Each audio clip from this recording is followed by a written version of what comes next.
بسم اللہ الرحمن الرحیم۔ السلام علیکم۔ یہ کتاب آپ کے لیے کاشان بصیرت کی یوٹیوب چینل کی جانب سے ریکارڈ کی جا رہی ہے۔ کتاب فلسفہ غیبت مہدی کا اب ہم پارٹ نمبر 3 پڑھیں گے، غیر محسوس اور روحانی نفوذ۔ آپ کو معلوم ہے کہ سورج کی کچھ مرئی شعاعیں ہیں جن کے آپس میں مل جانے سے 7 مشہور رنگ ظاہر ہوتے ہیں، اور کچھ نامرئی شعاعیں ہیں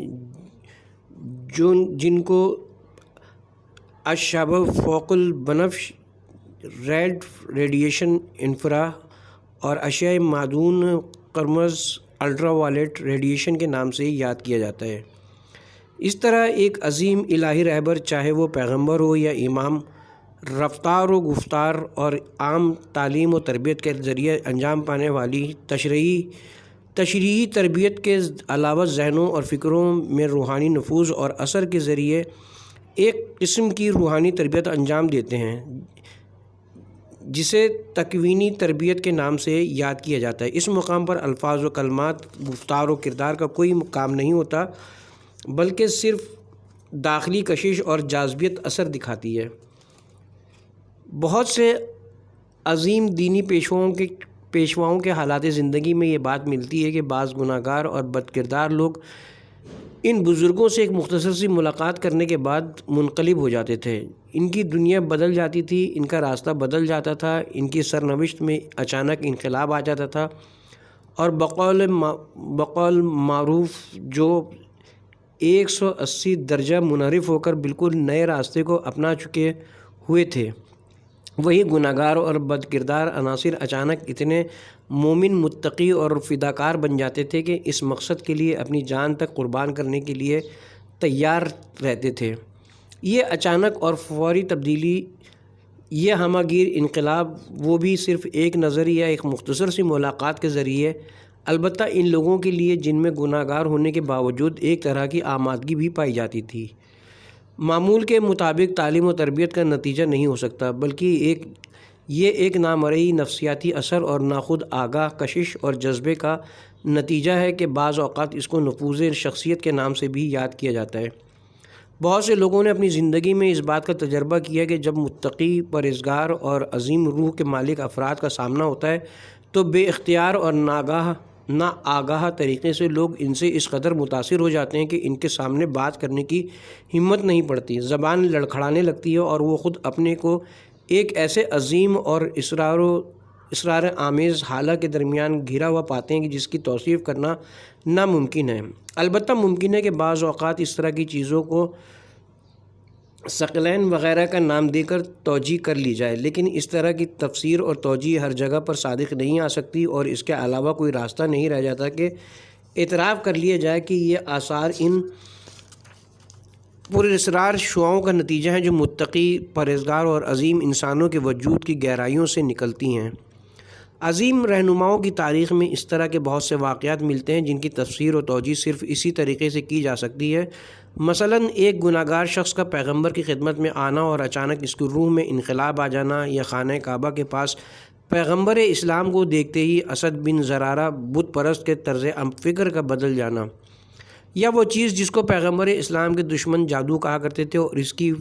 وجہ سے لوگوں کو پیغمبر اسلام کے پاس جانے سے منع کیا کرتے تھے، ان تمام چیزوں سے یہ بات ثابت ہوتی ہے کہ مختلف افراد پر پیغمبر اکرم کا اثر انہی اسرار آمیز شعاعوں کے ذریعے ہوتا تھا۔ اسی طرح کربلا کے راستے میں امام حسین کے پیغام نے زہیر کی فکر پر وہ اثر کیا ہے کہ امام حسین کے پیغام کو سننے کے بعد زہیر اپنے ہاتھ کے لقمے کو منہ میں نہ ڈال سکے، بلکہ لقمہ پھینک کر اٹھ کھڑے ہوئے اور فوراً امام کی خدمت میں حاضر ہو گئے۔ یہی وہ عجیب و غریب کشش ہے جو حر بن یزید ریاحی شب عاشور اپنے وجود میں محسوس کر رہا تھا کہ اپنی ساری شجاعت کے باوجود شاخ بیت کی طرح لرز رہا تھا، اور آخرکار یہی کشش اس کو کربلا کے مجاہدوں کی صف میں کھینچ لائی اور شہادت کے مرتبے پر فائز کر دیا۔ یا اس جوان کا قصہ جو ابو بصیر کا پڑوسی تھا اور اس نے بنی امیہ کی غلامی کر کے جو دولت و ثروت جمع کی تھی اس کو شراب و کباب اور عیاشی میں لٹا رہا تھا، لیکن امام جعفر صادق کے ایک پیغام نے اس کی زندگی کے دھارے کو موڑ دیا اور اس نے تمام برے کاموں سے توبہ کر لی، اور اس نے جتنی دولت و ثروت ناجائز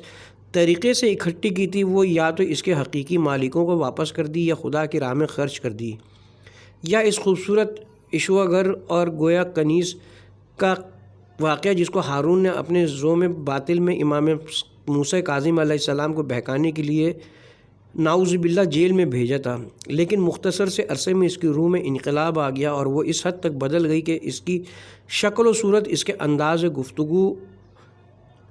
اور منطق نے ہارون کو حیرت میں ڈال دیا۔ یہ تمام چیزیں اسی خود آگاہ تاثیر کی نشانیاں کہ اس کو پیغمبر یا امام کی ولایت تکوینی کا ایک شعبہ کہہ سکتے ہیں، کیونکہ اس مقام پر تربیت اور ارتقاء کا سبب الفاظ، جملے اور حسب معمول طریقے نہیں بلکہ اصلی سبب روحانی اثر اور معنوی کشش ہے۔ جیسا کہ عرض کر چکا ہوں کہ یہ چیزیں اماموں اور پیغمبروں سے مخصوص نہیں ہیں بلکہ اللہ کے سچے بندے اور عظیم متقی و پرہیزگار شخصیتیں بھی اس اپنی شخصیت و منزلت کے لحاظ سے اپنے ارد گرد اس ناخود آگاہ اثر اور نفوذ کا حالہ کھینچ لیتی ہیں۔ البتہ امام و پیغمبر کے معنوی اثرات کی وسعت سے خداوند عالم کے ان صالح بندوں کے معنوی اثرات کی وسعت کا مقابلہ نہیں کیا جا سکتا۔ گویا ان دونوں کی وسعتوں میں زمین و آسمان کا فرق ہے۔ امام کا وجود غیب کے پردوں کی آڑ میں رہتے ہوئے بھی یہ خاصیت رکھتا ہے کہ اپنی شخصیت کے اثر و نفوذ کی طاقتوں اور وسیع شعاعوں کے ذریعے دور اور نزدیک کے علاقوں میں آمادہ دلوں کو ایک مخصوص کشش سے متاثر کر کے ان کی تربیت کرے، ان کو شاہراہ ترقی پر گامزن کرے اور انہیں انسان کامل بنا دے۔ زمین کے مقناطیسی قطب ہم کو نظر نہیں آتے، لیکن قطب نما کی سوئیوں پر ان کا اثر اس قدر ہے کہ یہ قطب نما سمندروں میں کشتیوں کی رہنمائی اور آسمانوں میں ہوائی جہازوں کی رہنمائی کرتے ہیں، صحراؤں میں مسافروں کو راستہ بتاتے ہیں۔ انہیں مقناطیسی امواج کی بدولت پورے کرۂ ارض پر کروڑوں مسافر اپنا راستہ تلاش کر کے منزل مقصود پر پہنچ جاتے ہیں، اور اسی چھوٹی سی سوئی کی طفیل ہزاروں چھوٹی بڑی گاڑیاں اور حمل و نقل کے ذرائع سرگردانی اور پریشانی سے نجات پا جاتے ہیں۔ ایسی صورت میں اگر زمانہ غیبت میں امام کا وجود اپنی معنوی اور روحانی کشش کے ذریعے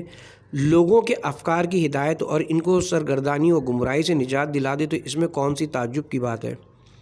لیکن اس بات کو فراموش نہیں کرنا چاہیے کہ جس طرح مقناطیس کی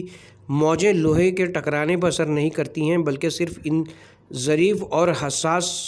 سوئیوں پر اثر انداز ہوتی ہیں جن پر مقناطیس کا پانی چڑھا ہوا ہو، اس میں مقناطیسی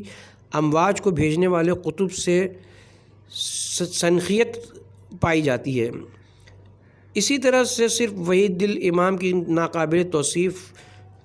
روحانی کشش اور معنوی موجوں سے متاثر ہوتے ہیں جو امام کے راستے کو اپنائے ہوئے ہیں اور ان سے شباہت رکھتے ہیں۔ مذکورہ بالا بحث کو مد نظر رکھتے ہوئے زمانہ غیبت میں امام کے وجود کا ایک اور فلسفہ آشکار ہو جاتا ہے۔ نمبر 5، مقصد تخلیق کی توجیہ۔ عقلمند شخص کا کوئی قدم بے مقصد نہیں ہوتا۔ عقل و علم کی روشنی میں جو کام بھی انجام دیا جائے اس کا کوئی مقصد ضرور ہوگا۔ انسانوں کے کاموں میں بروئے کار مقصد معمولاً اپنی احتیاج کو برطرف کرنا اور اپنی کمی کو پورا کرنا ہوتا ہے، لیکن خدا کے کاموں میں مقصد یہ ہوتا ہے کہ دوسروں کی ضروریات کو پورا کیا جائے، کیونکہ اس کی ذات غنی ہے، وہ کسی چیز کا محتاج نہیں ہے، اس کو کسی چیز کی ضرورت نہیں ہے، لہٰذا خداوند عالم کا اپنے فائدے کے لیے کام کرنا کوئی مفہوم نہیں رکھتا۔ اس مثال پر غور کیجیے۔ زرخیز زمین پر پھول اور پھلدار درخت لگائے جاتے ہیں تو درختوں اور پھلدار پودوں کے درمیان فالتو گھاس بھی اگ آتی ہے۔ جب ان درختوں کی سینچائی کرتے ہیں تو ان درختوں کے طفیل میں یہ فالتو گھاس بھی سیراب ہو جاتی ہے۔ اس مقام پر وہ دو مقصد سامنے آتے ہیں۔ اصل مقصد درختوں اور پھولوں کے پودوں کو سینچنا، طبعی مقصد بے مصرف فالتو گھاس کی سینچائی۔ یقیناً یہ طبعی مقصد اس عمل کی علت اور سبب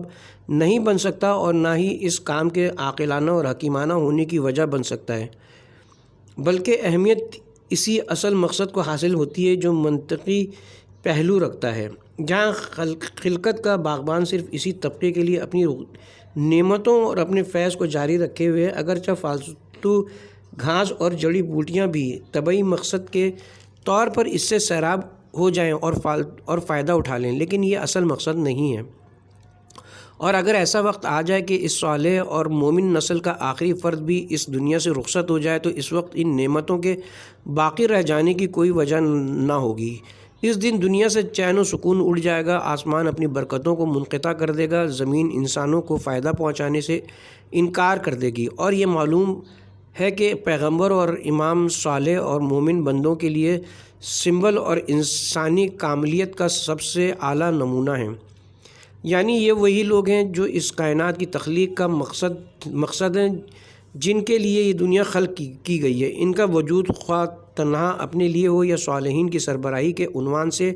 بہرحال ان کا وجود خیر و برکت کے نزول اور رحمت خدا کی بارش کا سبب اور تخلیق کے مقصد کی توجیہ کرتا ہے۔ اب چاہے وہ لوگوں کے درمیان ظاہری طور پر زندگی بسر کرتا ہو یا چھپ کر ناآشنا طریقے سے۔ یہ صحیح ہے کہ دوسرے صالح بندے بھی کائنات کی تخلیق کا مقصد یا دوسرے لفظوں میں اس عظیم مقصد کا ایک جڑ ہیں، اس عظیم مقصد کا ایک جز ہیں، لیکن اس مقصد کے کامل نمونے یہی کامل انسان اور آسمانی شخصیتیں، کیونکہ اگر صرف ایک درخت بھی باقی رہ جائے لیکن وہ ایک درخت اتنا پربار ہو کہ جتنا پھل ہم کو 1000 درخت سے ملنے کی امید تھی صرف اس ایک درخت سے مل جائے تو بلا تردید ہم اسی ایک درخت کی سینچائی کے لیے باغبانی اور آب پاری کے منصوبے کو جاری رکھیں گے، چاہے ہماری اس آب پاری سے بہت زیادہ فالتو گھاس بھی بہرہ مند ہوتی ہے، لیکن اگر ایک دن وہ درخت بھی سوکھ جائے تو ہم ان فالتو گھاسوں کی پرواہ کیے بغیر سینچائی سے ہاتھ کھینچ لیں گے۔ یہ دنیائے تخلیق اسی تر و تازہ باغ کی مانند ہے اور انسان اسی باغ کے درخت ہیں۔ جو لوگ ترقی کی شاہراہ پر گامزن ہیں وہ پھلوں سے لدے ہوئے درخت ہیں، اور جو لوگ گناہوں اور بدکاریوں کے جال میں پھنس گئے اور انسانیت کے راستے سے ہٹ گئے وہ اس باغ کی فالتو گھاس ہیں۔ یہ چمکتا ہوا سورج، ہوا کے یہ حیات آفرین ذرات، زمین و آسمان کی اتنی ساری نعمتیں اس لیے پیدا نہیں کی گئی ہیں کہ مٹھی بھر اوباش اور ازل ایک ہو کر ان کو کھا جانے میں مصروف ہو جائیں، اور سماج کو ان کی ذات سے ظلم و ستم، جہل و فساد کے علاوہ اور کوئی فائدہ نہ پہنچا ہو۔ ہرگز نہیں، خلقت کا مقصد ہرگز یہ نہیں ہو سکتا۔ یہ دنیا اور اس کی نعمتیں اس خدا پرست کے نقطہ نظر سے جو خداوند عالم کے علم و حکمت سے آشنا ہے، صرف خداوند عالم کے صالح اور مومن بندوں کے لیے پیدا کی گئی ہیں، اور آخرکار ان ناسبیوں کے ہاتھوں سے نکل کر دوبارہ انہی صالح اور مومن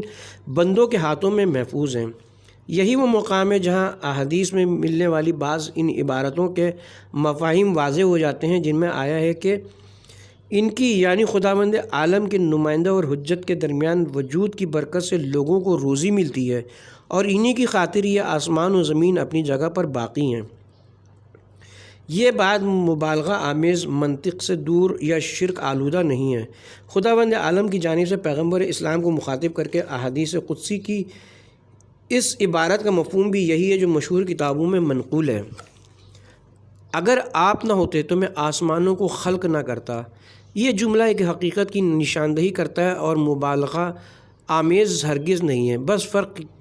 یہ ہے کہ حضرت مقصد تخلیق کے شاہکار اور بقیہ صالحین اس عظیم مقصد کے اجزاء ہیں۔ اس فصل میں 5 عناوین کے تحت جو کچھ بیان ہوا ہے اس کا ماحصل یہ ہے: جو لوگ دور بیٹھے ہوئے زمانہ غیبت میں امام کے وجود کو ایسا ذاتی اور شخصی وجود سمجھتے ہیں جس سے سماج کو کوئی فائدہ نہیں پہنچتا، اور انہوں نے اس سلسلے میں شیعوں کے عقائد پر حملے کیے اور اعتراض کی بھرمار کر دی ہے کہ قیامت و امامت کے لحاظ سے ایسے امام کے وجود سے لوگوں کو کیا فائدہ پہنچ سکتا ہے۔ ان کے یہ خیالات اور اعتراضات غلط ہیں۔ زمانہ غیبت میں بھی آپ کے وجود کے فائدے بے شمار ہیں۔ مقدمہ از مؤلف۔ بسم اللہ الرحمن الرحیم۔ الحمد للہ رب العالمین وصلی اللہ علی محمد وآلہ الطاہرین۔ ساری تعریفیں اس اللہ کے لیے ہیں جو یکتا اور فرد ہے، بے نیاز، حی، قادر، علیم و حکیم ہے۔ وہ مخلوقات کی صفت سے پاک، برتر اور بالاتر ہے، صاحب جلالت و اکرام اور فضل و مقام ہے،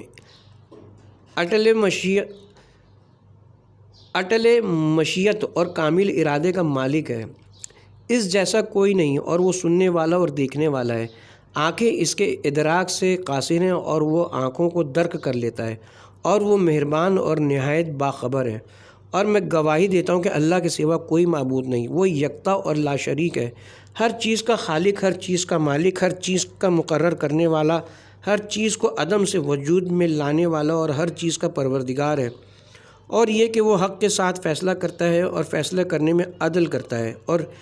قسط پر حکم کرتا ہے، عدل و انصاف اور ذی القربہ کے حق کی ادائیگی کا حکم دیتا ہے اور فحشا، منکر اور ظلم سے منع کرتا ہے۔ کسی نفس کو اس کی وسعت سے زیادہ ذمہ داری نہیں دیتا اور اس کی طاقت سے بڑھ کر اس پر بوجھ نہیں ڈالتا، اور اس کے پاس حجت بالغہ ہے۔ اگر وہ چاہے تو تمام لوگوں کو ہدایت دے دے۔ وہ دارالاسلام کی طرف لوگوں کو پکارتا ہے اور جسے چاہے سیدھے راستے کی طرف ہدایت کرتا ہے۔ عقوبت اور سزا دینے میں جلد بازی نہیں کرتا اور حجت اور برہان کی وضاحت کرنے اور اپنی نشانیاں اور تنبیہ پیش کیے بغیر عذاب نہیں دیتا۔ اپنے بندوں سے ان موارد میں عبادت اور بندگی نہیں مانگتا جنہیں ان کے لیے بیان نہیں کیا ہے، اور انہیں اس کی اطاعت کرنے کا حکم نہیں دیتا جس کو اس نے ان کے لیے منسوب نہیں کیا ہے، اور اپنی اطاعت کے سلسلے میں انہیں ان کے حال و اختیار اور رائے پر نہیں چھوڑا ہے، اور اپنی خلافت کے سلسلے میں انہیں اختراع و ایجاد کا اختیار نہیں دیا ہے۔ بہت ہی بلند ہے اس کی ذات ان باتوں سے۔ اور میں گواہی دیتا ہوں کہ محمد اس کے بندے، رسول اور امین ہیں، اور آپ نے اپنے رب کی طرف سے کمحقوق تبلیغ کی ہے اور اس کی سبیل اور راہ کی طرف حکمت اور نیک موعظہ کے ذریعے دعوت دی ہے اور کتاب پر عمل کیا ہے اور اس کی اتباع کرنے کا حکم دیا ہے، اور اس کے ساتھ اور اپنے بعد ائمہ اطہار صلوات اللہ علیہم کے ساتھ متمسک رہنے کی وصیت کی ہے، اور وہ یہ کہ یہ دونوں ایک دوسرے سے جدا نہیں ہوں گے جب تک آپ کے حضور حوض کوثر پر وارد نہ ہو جائے، اور مسلمانوں کا ان دونوں کو واضح دلیل کی بنیاد پر راہ مستقیم کی اساس پر تھامے رکھنا روشن دین پر مبنی ہے، جس کی رات دن کی مانند اور باطن صاف اور باطن ظاہر جیسا ہے، اور کوئی ایسی برہان اور کوئی ایسی حجت آپ نے نہیں چھوڑی جس کی راہ نہ بتائی ہو، اور مسلمانوں کے لیے اس پر دلیل قائم نہ کی ہو، تاکہ رسولوں کے بھیجنے کے بعد لوگوں کے لیے اللہ کے حضور کوئی ایسی حجت و دلیل اور قابل قبول عذر باقی نہ رہے، تاکہ جو ہلاکت پائے وہ بھی دلیل واضح کے بعد ہی ہلاک ہو، اور جو زندگی پائے وہ بھی روشن دلیل سے زندگی پائے۔ اور میں گواہی دیتا ہوں کہ یقیناً کوئی انسان مومن یا مومنہ نہیں بن سکتا کہ جب اللہ اور اس کا رسول کسی امر میں فیصلہ کریں اور وہ اس امر میں اپنا اختیار اور مرضی اپنائے، اور بے شک اللہ جو چاہے خلق کرتا ہے اور جو چاہے اختیار کرتا ہے، اور وہ لوگ ایمان لا ہی نہیں سکتے جب تک رسول کو اپنے تنازعات میں حاکم اور فیصلہ کرنے والا نہ بنا لیں، اور اس کے بعد جو کچھ آپ نے فیصلہ کیا ہے اس پر ان کے نفسوں میں تنگی نہ ہو، اور اس کے سامنے اس طرح سر تسلیم خم کریں جیسے تسلیم کرنے کا حق ہے۔ اور یقیناً جو شخص کسی حرام کو حلال اور حلال کو حرام کر دے، یا کسی سنت کو بدل دے، یا کسی واجب کو کم کر دے، یا کسی شرعی حکم کو بدل دے، یا کوئی بدعت ایجاد کرے کہ اس کے ذریعے اس کی پیروی کی جائے اور لوگوں کے رخ اس طرف موڑ دے، تو اس نے اپنے آپ کو خدا کا شریک قرار دیا، اور جس نے ایسے شخص کی اطاعت کی یقیناً اس نے اللہ کے علاوہ ایک اور پروردگار کے ہونے کا دعویٰ کر دیا، اور وہ خدا کے غضب کا مستحق ٹھہرا، اور اس کا ٹھکانہ آگ ہے، اور ظالموں کی منزل اور ٹھکانہ بہت ہی برا ہے۔ اس کے اعمال ضائع کیے گئے اور آخرت میں وہ نقصان اٹھانے والوں میں سے ہوگا۔ اور درود و محمد اور آپ کی پاکیزہ آل پر۔ مجھے اس کتاب کو تالیف کرنے پر جس چیز نے آمادہ کیا وہ یہ ہے کہ جب میں امام علی ابن موسی رضا صلوات اللہ علیہ کی زیارت کے شرف سے سرفراز ہوا تو میں نیشا پور واپس آیا اور وہاں ٹھہرا۔ میں نے دیکھا شیعوں میں سے میرے پاس آنے جانے والوں کی اکثریت کو غیبت کے موضوع نے حیران کر رکھا ہے، اور حضرت قائم علیہ السلام کے بارے میں ان کے دلوں میں شبہ پیدا ہو گیا، اور وہ صحیح نظریات اور معیاروں کو تسلیم کرنے کی راہ سے ہٹ گئے ہیں۔ پس انہیں حق کی طرف ہدایت کرنے اور صحیح راستے کی طرف پلٹانے کے لیے میں نے پیغمبر خدا اور ائمہ صلوات اللہ علیہم سے منقول روایات کے ذریعے اپنی کوششیں شروع کر دیں، یہاں تک کہ بخارا سے فضل و علم اور ذکاوت کے مالک ایک بزرگ ہمارے پاس قم میں تشریف لائے۔ ان کی دیانت،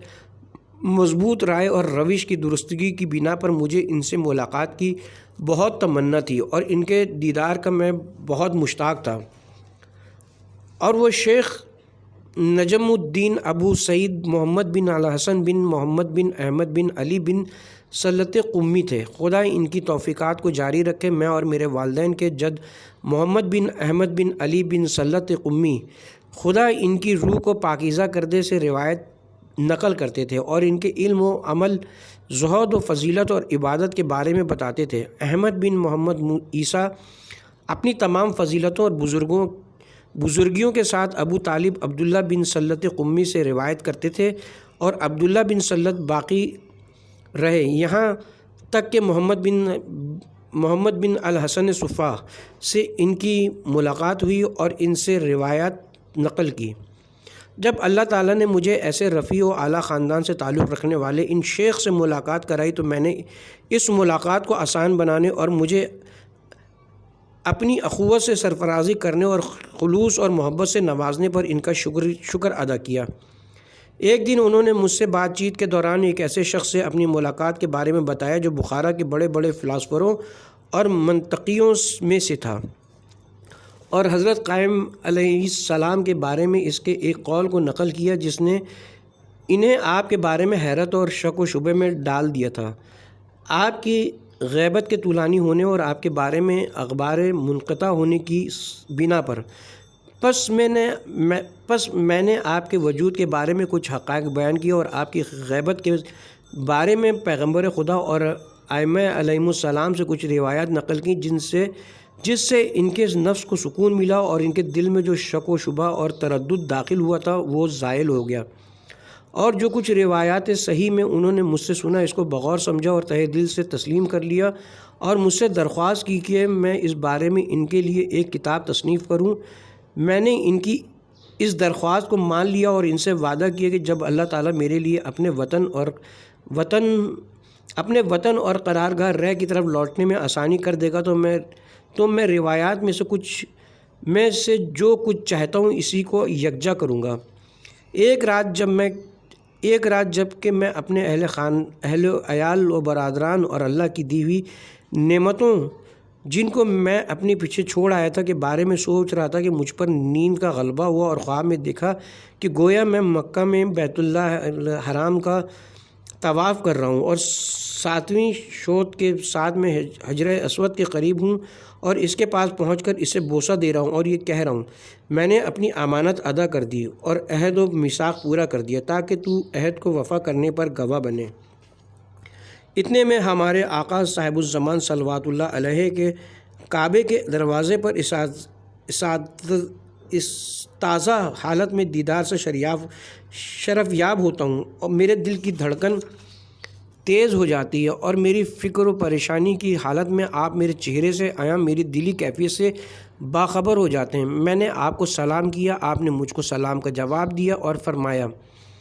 تم غیبت کے بارے میں ایک کتاب کیوں تصنیف نہیں کرتے تاکہ تمہارے ہم و غم کو دور کر دے۔ میں نے عرض کیا اے فرزند رسول خدا، میں نے غیبت کے بارے میں کئی کتابیں تصنیف کی ہیں۔ آپ نے فرمایا اس روش پر نہیں، میں تمہیں حکم دیتا ہوں کہ اب غیبت کے بارے میں ایک ایسی کتاب تصنیف کرو جس میں انبیاء علیہم السلام کی غیبتوں کا تذکرہ ہو۔ اس کے بعد آپ صلوات اللہ علیہ تشریف لے گئے۔ اب جو میں نیند سے چونکا تو طلوع فجر تک کا وقت دعا و گریہ و زاری اور تسریح میں گزارا۔ جب صبح ہو گئی تو ولی خدا اور اس کی حجت کے حکم کی تعمیل کرتے ہوئے اس کتاب کی تالیف کا آغاز کر دیا۔ در حالانکہ خدا سے مدد چاہتا ہوں، اس پر توکل اور بھروسہ کرتا ہوں اور اپنی کوتاہی پر استفسار کرتا ہوں، اور میری توفیق صرف اللہ تعالیٰ کی جانب سے، اسی پر میرا توکل ہے اور اس کی طرف لوٹتا ہوں۔ خلقت سے قبل خلافت۔ اما بعد، اللہ تبارک و تعالیٰ اپنی کتاب میں ارشاد فرماتا ہے، سورہ بقرہ آیت نمبر 30،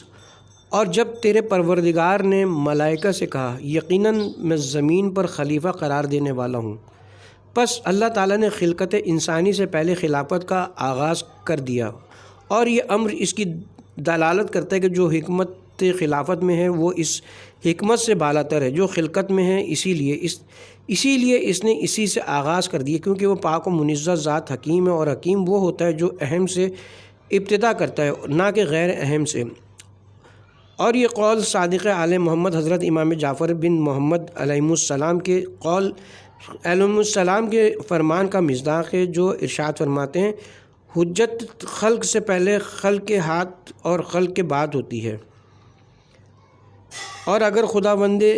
عز و جل مخلوقات کو خلیفہ کے بغیر خلق فرمائے تو گویا اس نے انہیں تلف کر دیا اور ضیاء کا ہدف بنایا، اور بیوقوف کو اپنی بیوقوفی سے روکا نہیں۔ اس طرح کہ اس کی حکمت تقاضا کرتی ہے کہ حدود قائم ہو جائیں اور مفسد سدھر جائے، اور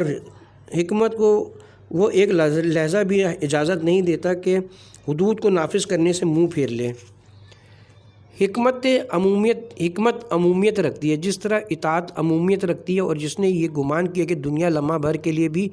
امام سے خالی رہ سکتی ہے، اس پر یہ لازم آتا ہے کہ وہ برہما